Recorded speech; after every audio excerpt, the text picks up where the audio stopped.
Magandang umaga Pilipinas, live mula sa Pag-asa Weather and Flood Forecasting Center. Nato na po ang latest sa lagay ng ating panahon.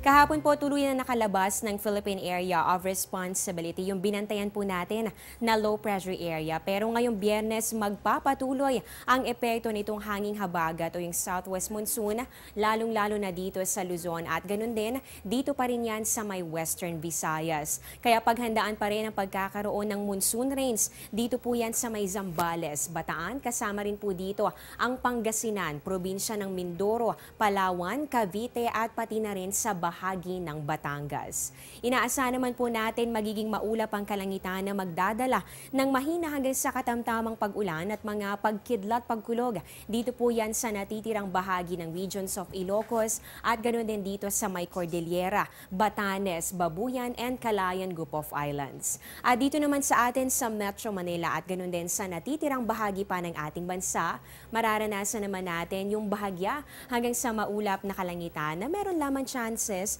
na mga pulupulong pag-ulan o pagkidlat pagkulog. Kaya huwag pa rin kakalimutan ang pagdadala ng rainy day essentials sa inyong paglabas ng bahay. Samantala, lagay ng panahon sa mga piling bakasyonan dito sa Pilipinas, atin namang alamin sa aming pagbabalik.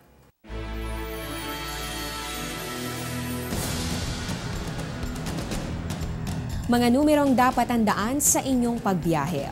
136 para sa MMDA. Para naman sa NLEX, 35000 o kaya ay 580-8928. SC-TEX, 865-2030 o di kaya ay 0920-967-2839. TPLEX, 0917-888-0715. Sa mga dadaan ng Skyway, 318-8655. SLEX, 584-4389. Cavitex 0918-934-0713. Star Tollway 752-2277. Lagi maging handa upang ang biyahe di maantala. Para sa ating mga bakasyonista ngayong araw, silipin na natin kung magiging maganda nga ba ang lagay ng panahon sa tourist destinations ng bansa. Kung ang punta nyo ay dito sa Vigan, Ilocos at mamamasyal kayo sa Calle Crixologo, huwag kakalimutang magdala ng rain gear dahil malaki ang tsansa na maging maulap at maulan ang panahon.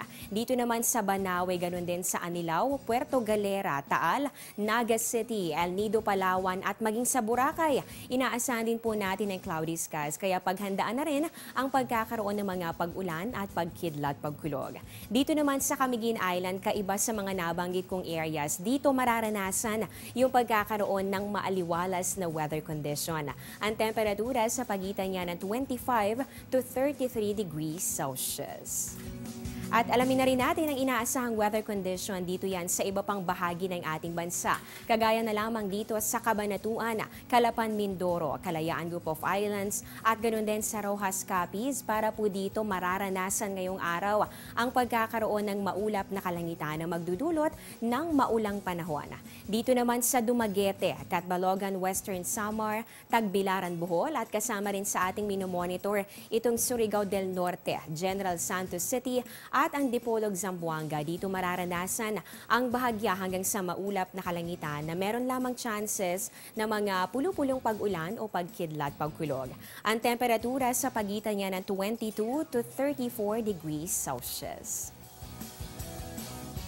Yan ang latest mula dito sa Pag-asa. Abangan niyo po ang susunod naming update mamayang alas 12 ng tanghali. Dito pa rin yan sa Panahon TV kung saan walang pinipiling panahon ang pagbibigay impormasyon.